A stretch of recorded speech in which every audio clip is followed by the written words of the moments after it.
I'm Judith Roden, President of the University of Pennsylvania.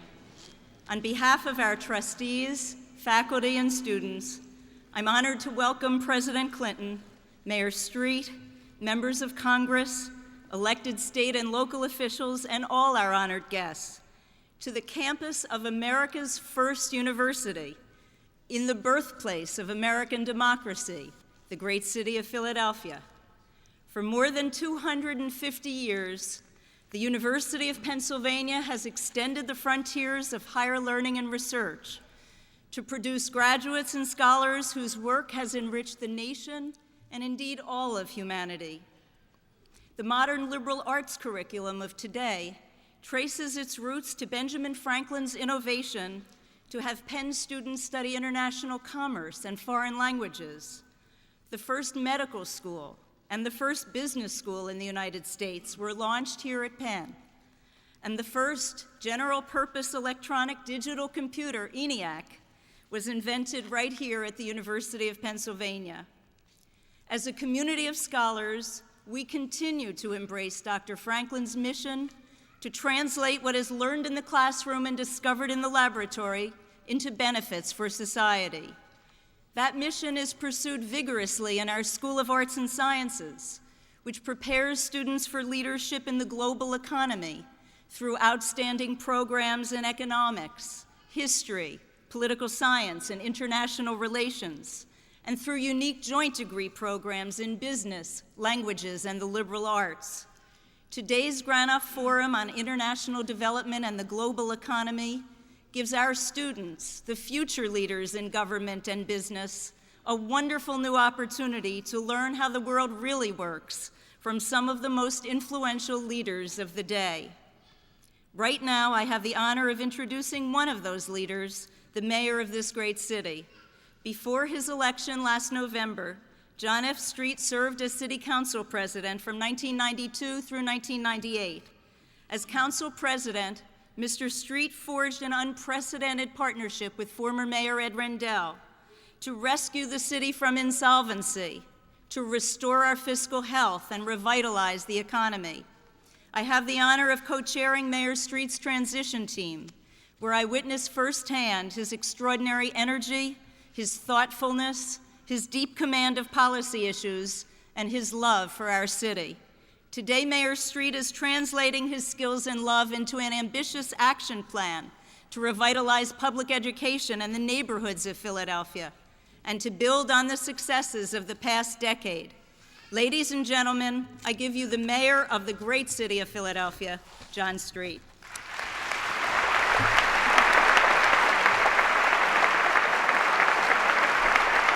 Thank you so much. Thank you. Thank you. Thank you. Thank you. Thank you so much. President Roden, I just want to let you know that we have a 7 o'clock meeting in the morning. It's one of those transition meetings. It is really very, very nice to be here. It's very special to stand here and welcome the President of the United States to this wonderful convocation for this very special purpose. When I thought about what I would say about the President, I thought I could tell you about all of the wonderful things he has done for our city, and I see Ed.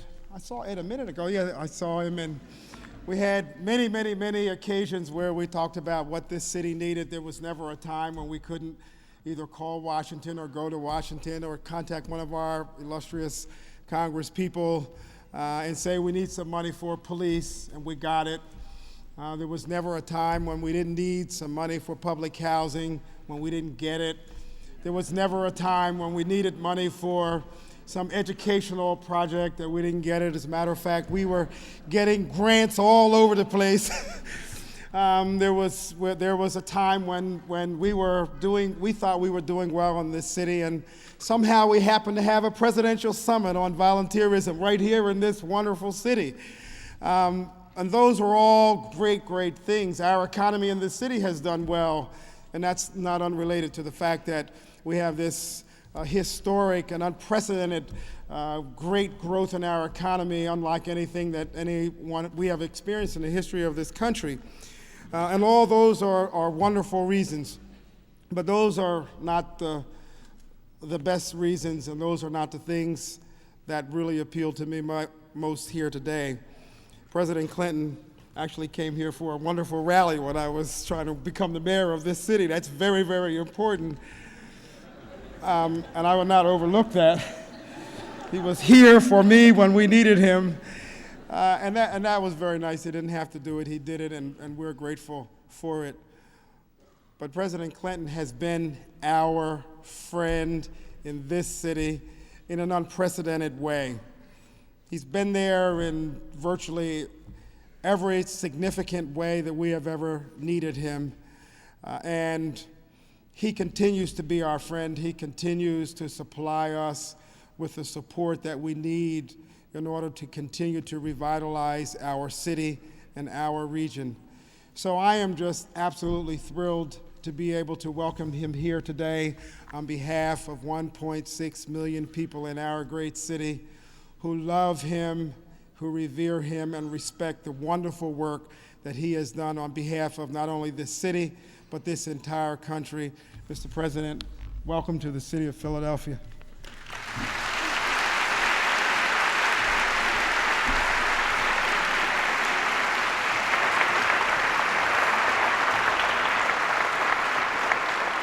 Thank you so much, Mayor Street. I'd like to say a few words about those who have made today's forum possible.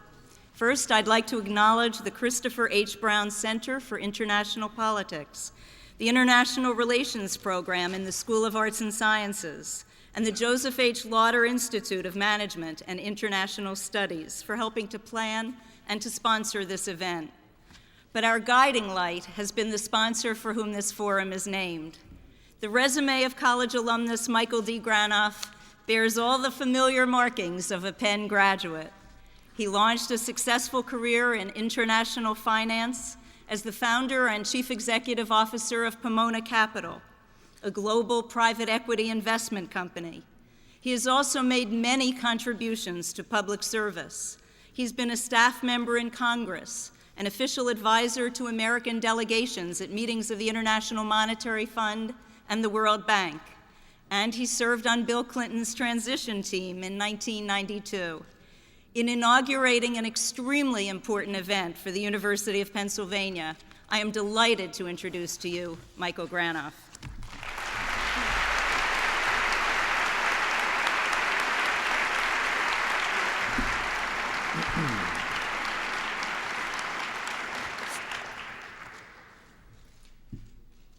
Mr. President, Mr. Mayor, Madam President, I'm deeply honored to be in this place with this president to discuss the issues that will determine our future. I must tell you that today is important to my family for another reason. My daughter Caroline turned 6 less than a month ago, and my daughter Sarah turns 8 today. This has caused a bit of confusion in her school because when asked who was coming to her birthday party, she said the President of the United States. I'm a little worried that a bowling party next year just may not meet expectations. During my student days at Penn, I never imagined that one day I'd be standing here with you. I've been very fortunate in my life, and one thing I've learned is that no one accomplishes anything alone. I am the product of my parents who struggled to put me through school, my wife Ellen, whose love changed my life, my children, my friends, and business associates, and I think most of you would agree that in some way all of us come from a place called hope. As the new millennium begins, we confront a set of challenges and opportunities that we have never confronted before. The worldwide integration of information, technology, and financial markets is changing the face of economic development. The old paradigms of geopolitics and foreign policy are coming to grips with the reality that economic development will be the national security issue of the next century. Our individual well-being, the kind of country we live in, and the development of all nations will largely be determined by how we deal with these issues. Success will require new thinking, increased sensitivity, and most importantly, leadership. As I considered how I could contribute to this process, it seemed to me that one of the things that was needed was a center of thinking about the impact of the new economy. And I believe that the University of Pennsylvania can be that place. The excellence represented by the School of Arts and Sciences and Wharton provide a unique foundation from which to begin this important journey. From my first discussions with Dean Preston, everyone at Penn has supported my idea, and for that I am profoundly grateful. The mission of the Granoff Forum is to catalyze a dialogue between the business and public policy communities that will lead to new ideas that will shape the next century. When the history of this time is written, it will be said that we lived in an era of unique prosperity. This era is the result of individual actions by countless Americans, but it is also surely the result of the leadership of this president. America today stands taller than perhaps any time in its long history. This is not an accident. Leadership is more than finding a parade and getting in front of it, as many politicians do today. It's about setting a course, taking a stand, and moving the country forward. When deficit reduction passed in 1993 without a single Republican vote, that was leadership that made a difference. When NAFTA passed with the opposition of many in the president's own party, that was leadership that made a difference. When we helped out Mexico without the support of pretty much anyone in Congress, when he balanced the budget, supported international environmental policy, all of these things demonstrated the kind of leadership that this forum is all about. Early in 1992, I first met the governor of Arkansas, who was doing something that Democrats rarely did. He wanted to understand and gain the support of the business community. He was searching for a new approach to economic policy away from the ideologies of left and right. And I and 99 other CEOs of small companies endorsed Mr. Clinton in Chicago. And while today you could not find a room large enough to fit all the business supporters of the president, back then we were a rarity. And in many ways, my personal journey dealing with these issues began with my meeting the president many years ago.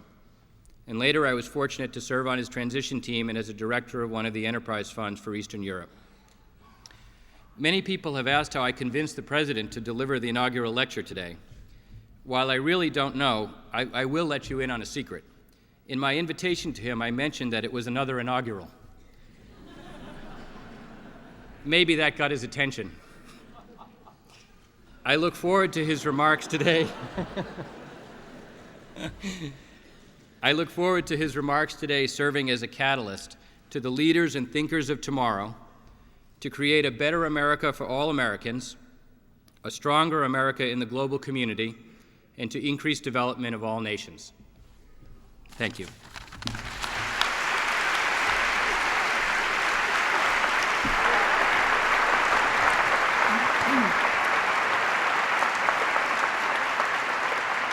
Thank you so much, Mr. Granoff.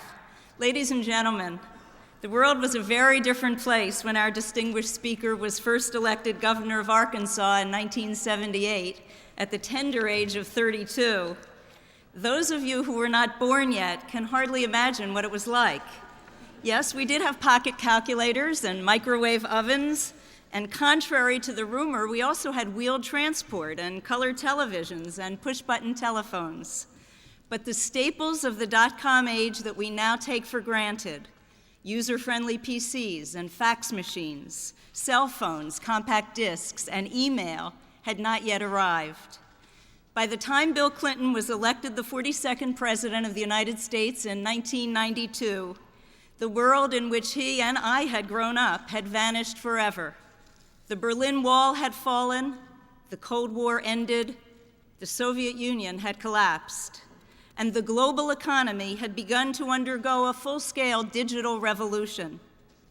Since 1993, the world has witnessed profound social, economic, and political changes in which the United States, under President Clinton's leadership, has been both the catalyst and the beneficiary. There certainly is no question that America has regained its leadership in the world economy, creating unprecedented levels of prosperity at home. At the same time, we are living in a high-tech world that is virtually joined at the chip. The velocity through which ideas and products and information zip through cyberspace puts a higher premium on the kind of knowledge skills that are learned and harnessed at the University of Pennsylvania. Clearly, this brave new economy presents new challenges and new risks. As a community of scholars that is always up to tackling new challenges, Penn is delighted that President Clinton has chosen this occasion to deliver an important address on the new economy. From serving on the President's Committee of Advisors on Science and Technology, I know fully how this president appreciates the critical role that strong research universities like Penn will play in the new economy. Mr. President, again, we are fortunate to have you inaugurate this exciting new program at Penn. I know that our students and faculty and honored guests are thrilled to have you share your valuable perspective and insights directly with them. Ladies and gentlemen, the President of the United States, Bill Clinton.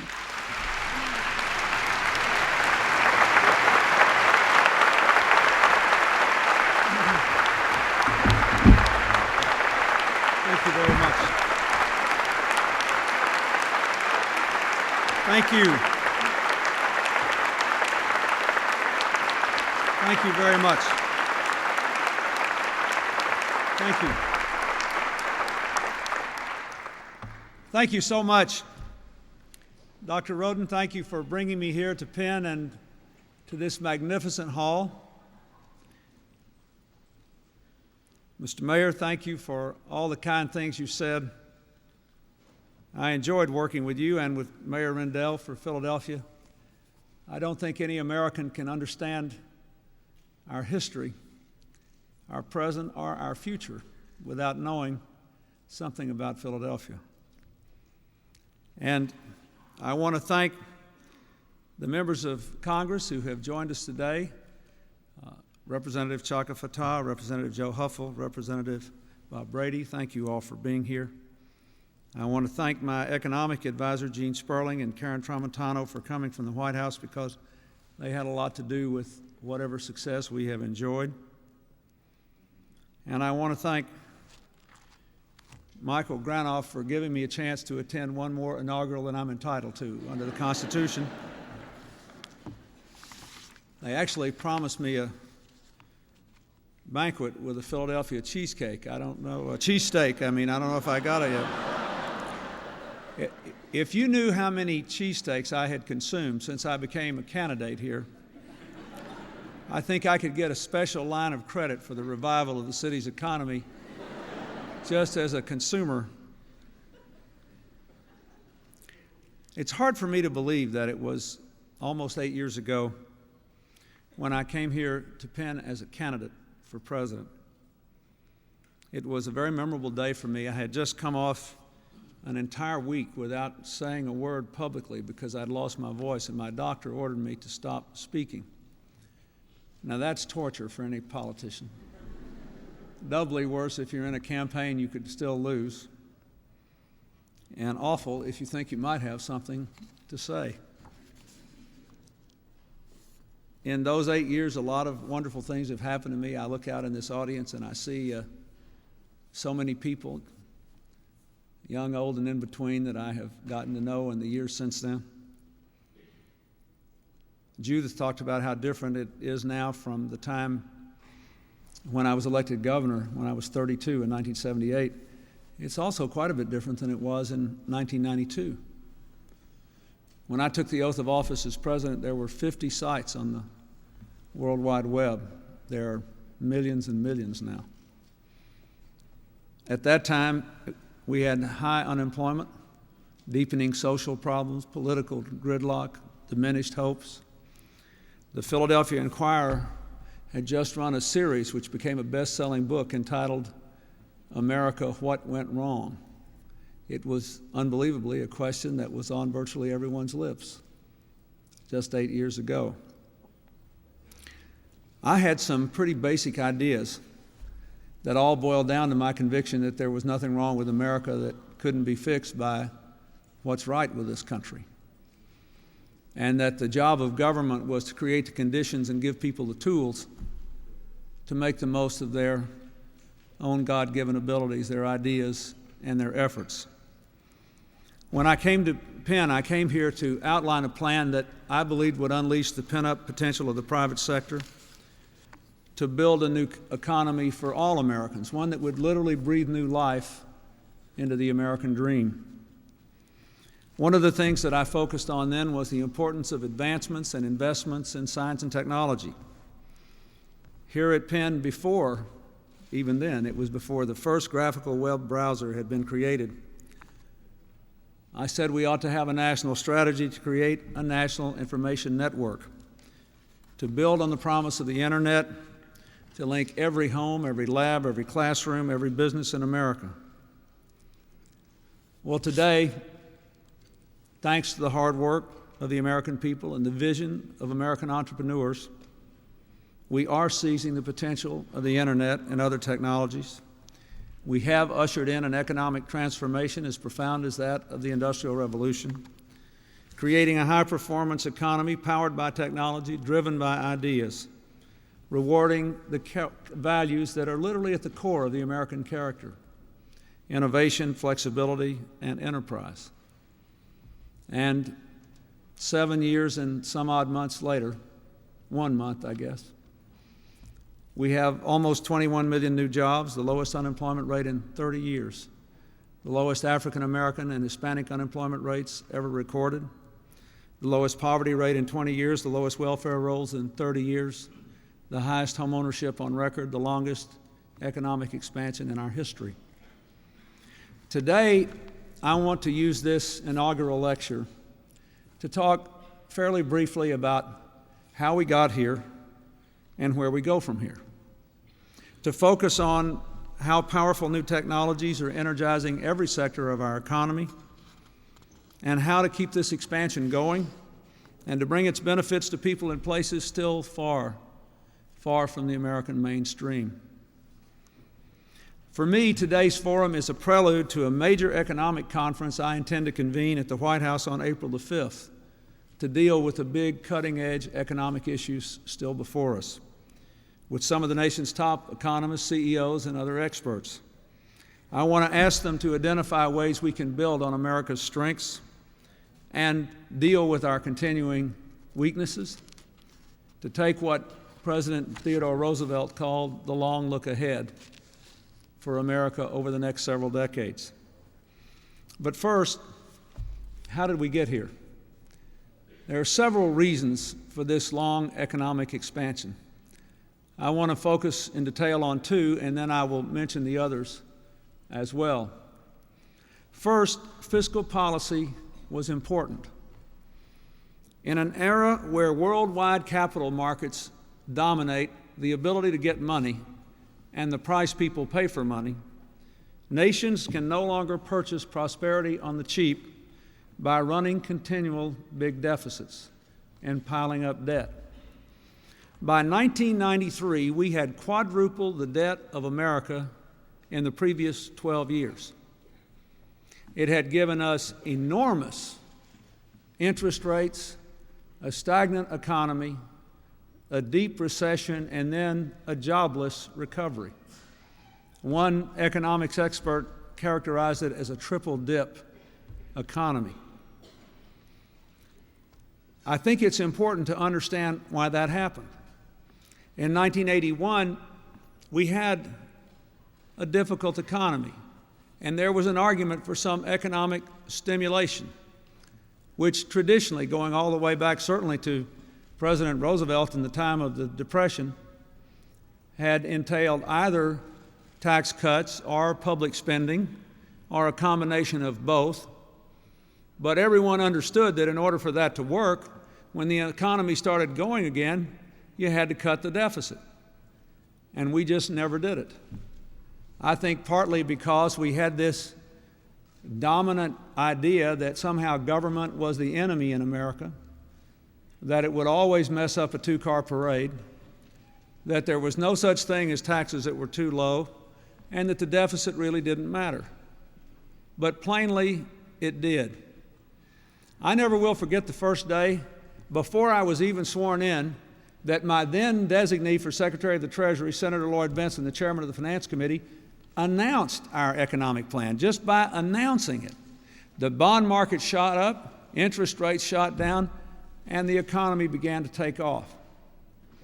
Then, As has already been said, we basically took two big bites out of this apple. We passed a plan designed to cut the deficit by $500 billion. It actually did almost double that.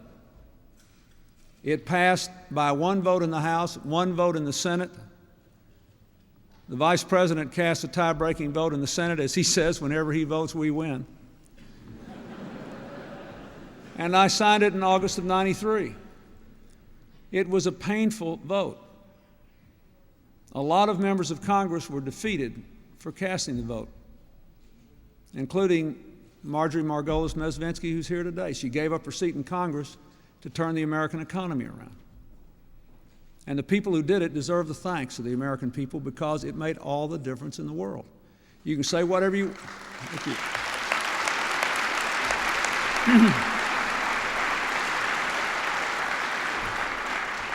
And anybody who says that it didn't make any difference doesn't remember what interest rates were or what the level of investment was before it occurred. Then in 1997, we took another bite at the apple and we passed the Balanced Budget Act. This time it passed with a majority of both parties in both houses, big majorities. And we had a national consensus for fiscal responsibility for the first time in 16 years. Now we've enjoyed the first back-to-back budget surpluses in 42 years. We will pay about $300 billion off our national debt by the end of this year. And we've actually been buying in some of the debt early for the first time, as far as I know, in the history of the Republic. Now, why is this a good thing? Because the deficit reduction set in motion a virtuous cycle, reducing interest rates, freeing up an enormous pool of capital for private sector investment. It enabled people to borrow money to invest in new businesses and new technologies. It enabled consumers to borrow money at lower costs for homes, for car loans, for college loans. A study I received a few months ago estimated that the average American family had saved now, as a result of lower interest rates, about $2,000 a year on home mortgages and $200 a year on car payments and college loan payments because of the lower interest rates that were the direct result of getting rid of the deficit. Therefore, I would argue that whether you are a Republican or a Democrat, whether you consider yourself a liberal or a conservative, you should be for this. If you're a conservative, the case is self-evident. If you're liberal, you ought to be for it because it helps poor people as well as wealthy people, and it gives the government money to invest in education and health care and social projects without harming the economy. America needs a national consensus for a solid economic policy that responds to the realities of the global economy. And I believe we have it now. Now, I think it's also fair to say that almost nobody thought it would work as well as it did. And that's the second question. Okay, everybody, I thought it would work, but I remember when I was sitting around the table in Little Rock in December of '92 with the Democratic economists, not the Republicans, and I said, okay, how low can we get unemployment without inflation? And the consensus was somewhere between 5.5% and 6%. You get below that and you're going to have inflation, and the Fed will have to raise interest rates, and then they'll slow the thing down. And my instinct was we could do better than that. But I can tell you, nobody thought we could have 4% unemployment on a sustained basis without inflation. How did that happen? Because of a dramatic increase in productivity by American businesses and American workers. Productivity over the last 4 years has grown at the rate of 2.8% a year, about twice the rate we saw in the entire decades of the 70s and the 80s. Why did that happen? That's the second thing I want to look at. Overwhelmingly, it was the role of technology investments, especially in information technology, that boosted this productivity. Today, information technology industries and firms alone constitute less than 10% of our employment, but have contributed about a third of our economic growth over the last several years. generating jobs, parenthetically, that pay about 80% more than average wages in America. And just as Henry Ford's mass-produced motor cars and the assembly line itself had broad spillover effects on the productivity of the American economy, these new information technologies are doing the same thing, rifling through every sector of the economy and increasing the power of American workers and American firms to produce wealth of this economic recovery. There are very few models which can capture it. But if you just look at let's just take a traditional example that magnifies or illustrates the spillover effect. One of the biggest problems that businesses have is managing inventories.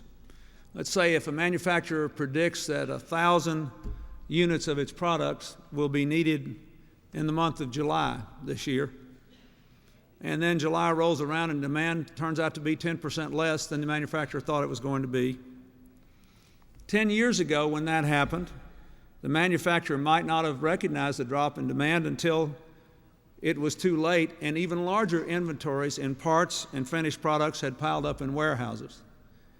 And then, because the inventories were so large, the manufacturer might have to cut back on orders, let's say as much as 20%, which would often lead to significant job layoffs and an increase in unemployment.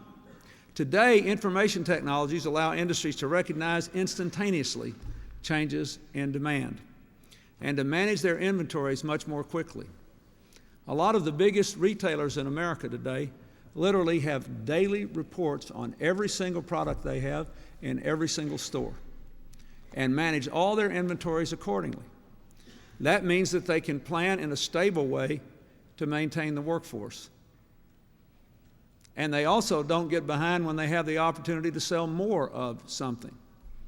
None of this would be possible if it weren't for information technology, even though its impact may be felt in the most traditional of business activities in America. It's the sort of thing that you see in every aspect of the American economy. Information technology is also having a profound impact on the speed with which new products are being brought to market. Detroit's automakers, for example, have used supercomputers and advanced network to reduce the time it takes to develop new cars from 60 months to 30 months or less. I grew up in the automobile business, and one of the biggest kicks I've gotten as president is going to the Detroit Auto Show. I only regret I didn't get to go every year. But it is fascinating to watch the progression of these new models and to see how much more quickly they're coming online. And to also see the intersection of the information technology revolution with the revolution in material science, something that a lot of people on the Penn faculty have also been involved with over the last 10 or 15 years. Pharmaceutical companies are using supercomputers to simulate literally millions and millions of possible candidates for new drugs, cutting down development time for new anti-cancer drugs, for example, by several years.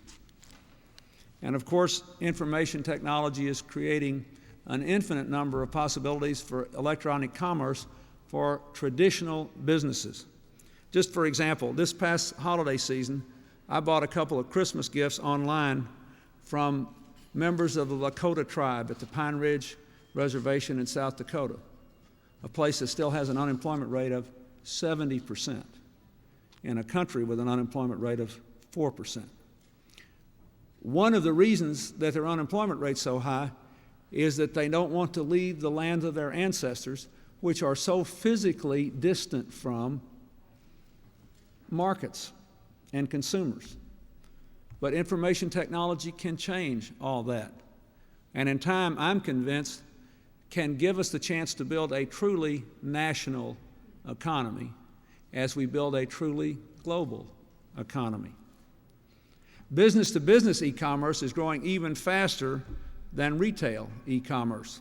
In 3 years, it may reach a staggering $1.3 trillion in the United States alone. Companies moving their operations online have found enormous savings. Listen to this, during a single hour of bidding in a recent business-to-business auction, the price of printed circuit boards was bid down by 42% saving the ultimate buyer $6.4 million in one bid. When the Vice President and I first came into office, it was clear to both of us that technology would be an important part of our productivity growth. And we ask ourselves, what should the government be doing? What is the government's role in sharpening our high-tech edge to develop and disseminate new technologies?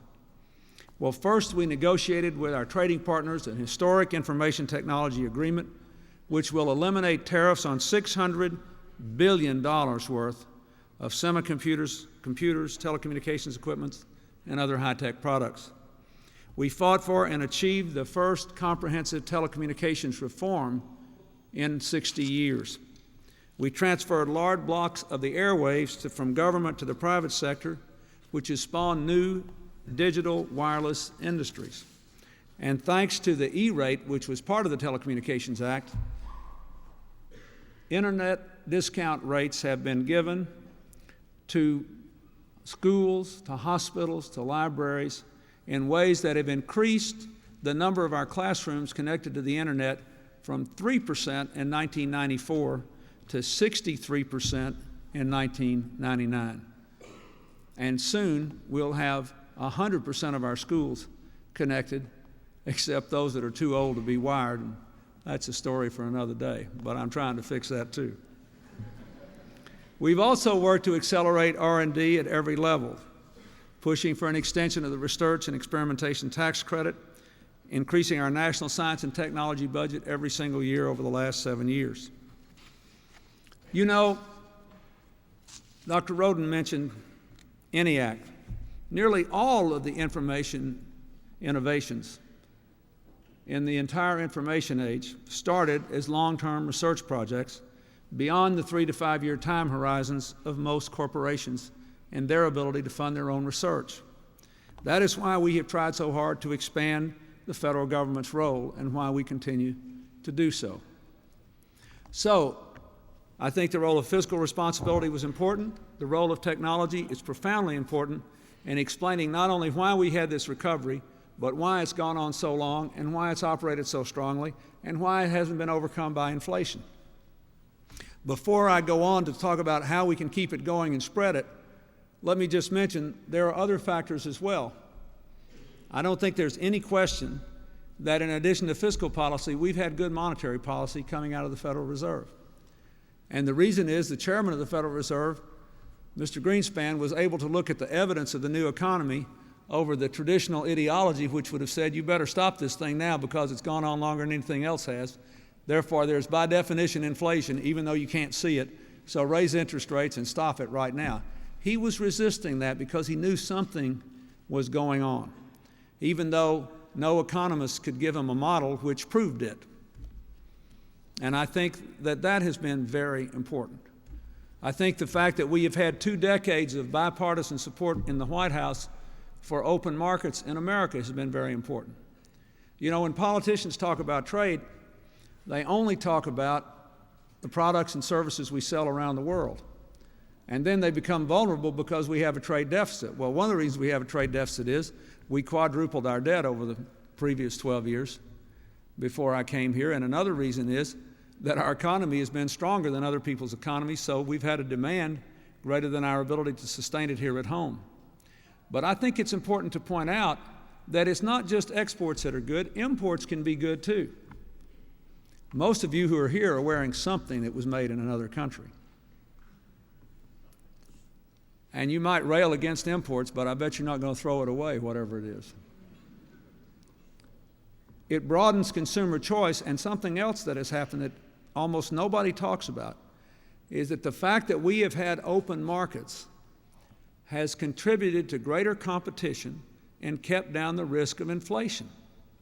I never will forget when interest rates came way down in a hurry after I took office, and the home building business just was booming.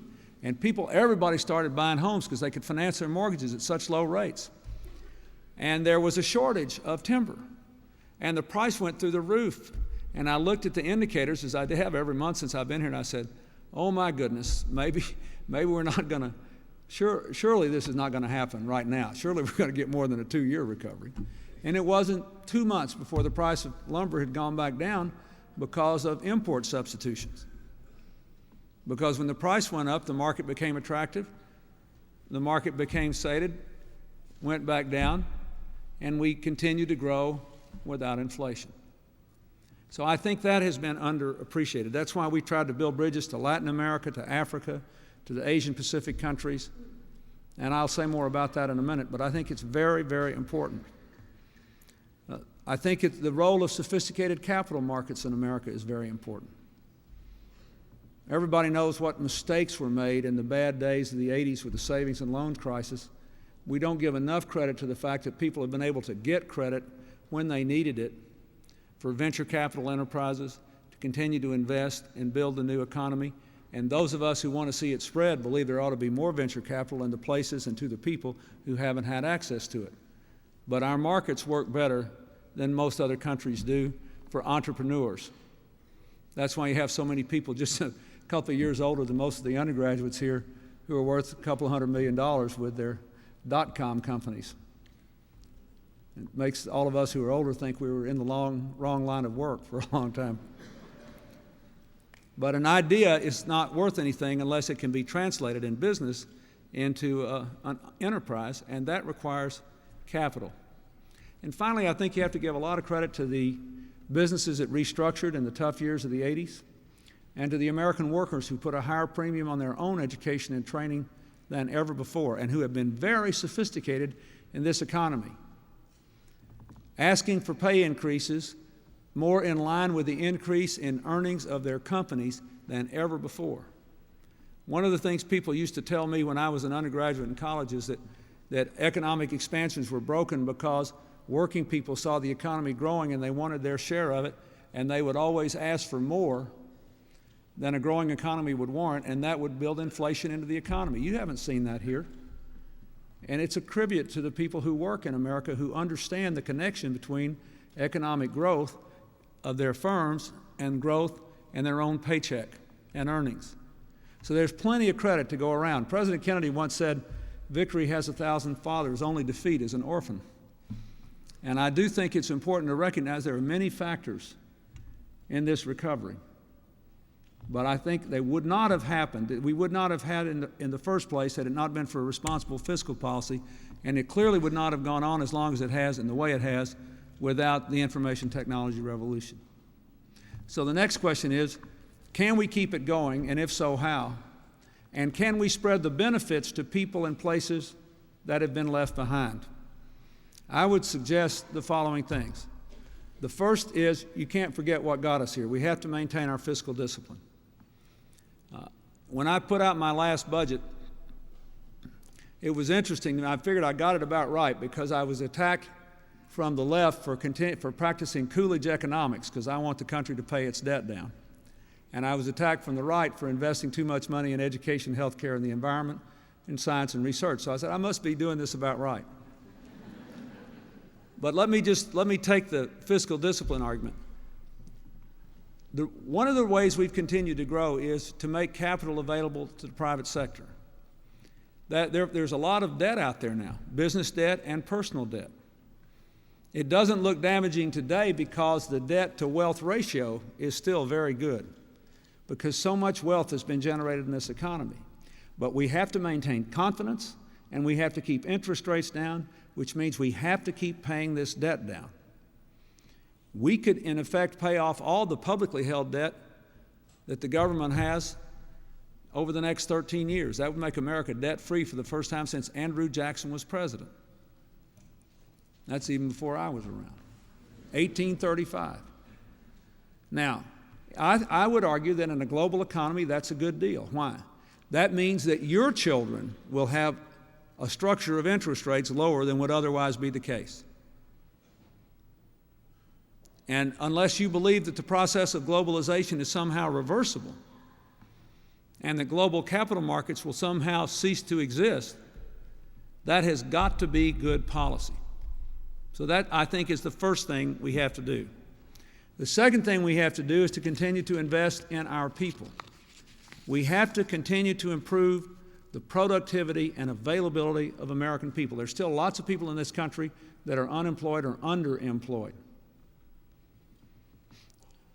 We have to take all the people that are on public assistance of some kind or another, make sure they all have education and training and then access to jobs. I just announced an initiative yesterday rooted in the fact that 2/3 of the new jobs are being created in suburbs and 3/4 of the people who want jobs are in inner cities or rural areas, not suburbs. And the government that gives them assistance also has put all kinds of barriers in the way of these people having cars, or social service or faith-based institutions buying vans and getting them from where they live to where the jobs are. But this is very important. We've got to continue to invest in education and training. The increases in the Pell Grants we've had so far, in the work study program and the AmeriCorps program, and the Hope Scholarship, which is a $1,500 tax cut a year for most people for almost all college, has in effect made 2 years of community college available to every American. We now have a proposal before Congress to make up to $10,000 of college tuition deductible for all Americans at a 28% rate for people in the 28% income tax bracket or the 15% income tax bracket. And if we did that, we would in effect make 4 years of college available at some four-year institution to all Americans. I think it's an important thing to do. When you see this, thank you.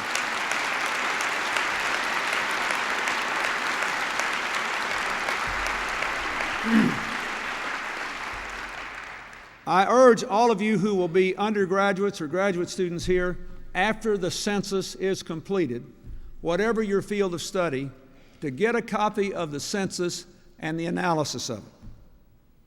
Because one of the census data, whether you're into statistics or not, paints a picture of America unlike anything else.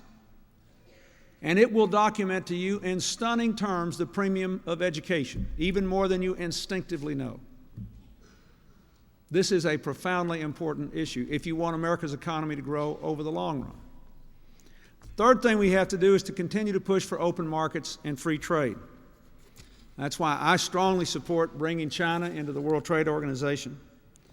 It's the biggest market in the world. Only about 5% of it's open to us now. We make no new concessions in our markets to get massive access to Chinese markets in return for putting them into the World Trade Organization. It is economically a good deal. It is also very much in the national interest. Those of you who are young have no memory of the fact that your country fought 3 wars in Asia in the 20th century because of turmoil and instability. And China still does things that we don't agree with. But everything I've ever learned, not only as president, but about human nature in my life, indicates that if we give them a chance to be a part of the global community, and they have decided to take the risk of enterprise and lack of control and creativity, all of which runs counter to a top-down, totally controlled society, that we ought to give them a chance to make it. We can't control what China does, and I'm not going to stand here and tell you that they're going to turn out as we would hope. But I'll tell you this, we can control what we do, and if we do this, 20 years from now, we'll look back and wonder why we ever even debated it. And if we don't, 20 years from now, we'll still be kicking ourselves in the seat of the pants for turning away from an enormous opportunity to give our children a safer world. That's what I believe.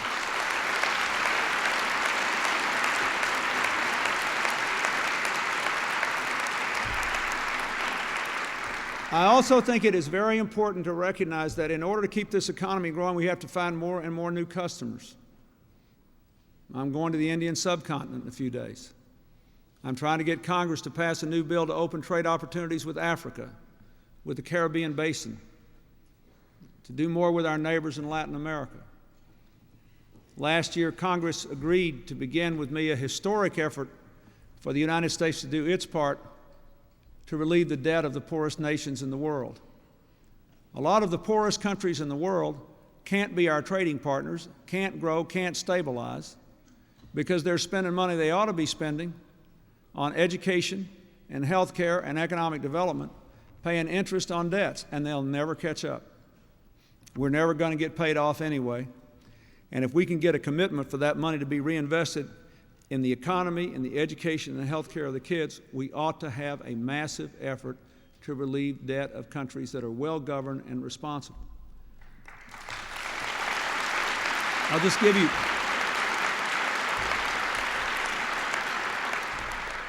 the next thing we have to do is to continue to open markets here in America. If you heard the State of the Union address for the last 2 years, you probably have heard all this before, but as I look for ways to continue to grow America's economy without inflation, I look to the areas of high unemployment. If you can create new businesses, new business owners, and new employees who are also consumers within our borders, that will grow the economy without inflation. It will also fulfill our moral responsibility to give everybody a shot at the American dream. I mentioned to you that the Pine Ridge Indian Reservation has an unemployment rate of about 70%.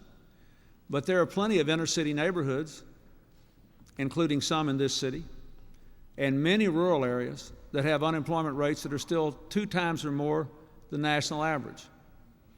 And yet I believe intelligence is pretty equally distributed throughout this whole world.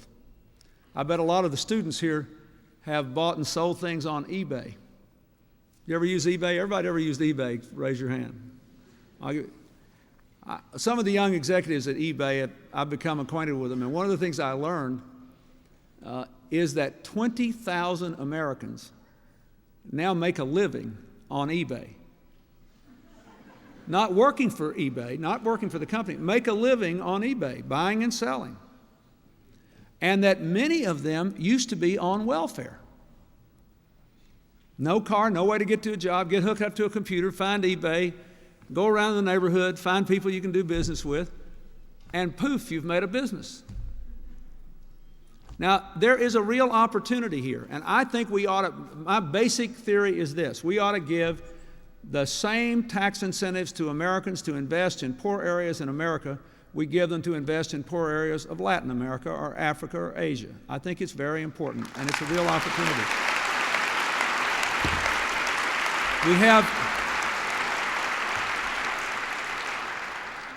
We've had great success in our enterprise zones, one of which is here, with our community development financial banks, which make loans to people who couldn't get them otherwise, one of which is in Philadelphia, with vigorous enforcement of the Community Reinvestment Act, which has been on the books for 22 years, but over 95% of all the investments have occurred in the last 7 years, because it's good business to invest in honest people with skills and ideas and markets who are in places that are underserved. And it will help the rest of us to keep this economy going.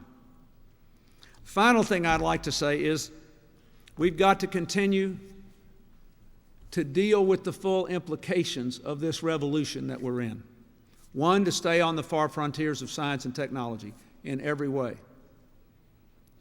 Sooner or later, even the most hard-headed rejectionists will have to acknowledge that the problem of climate change is real, and that we had better find a way to grow our economy and improve our environment at the same time, including reducing the amount of greenhouse gases we put into the atmosphere. When we do that, we will realize that there is a $1 trillion potential market out there that will do wonders for the American economy if we are out there with the products and services necessary to save the planet. The same thing will be true with all the incredible discoveries that will be made in biology in this century. So that's why I recommended a $3 billion increase in our 21st Century Research Fund, and why I hope and pray and believe that there will be a bipartisan support for it in Congress. And the last point I want to make in this regard is that we have to close the so-called digital divide. When I mentioned to you that I bought those Christmas gifts from the Indian Reservation through e-commerce, that's closing the digital divide. I mentioned to you that we're trying to hook up every classroom and library.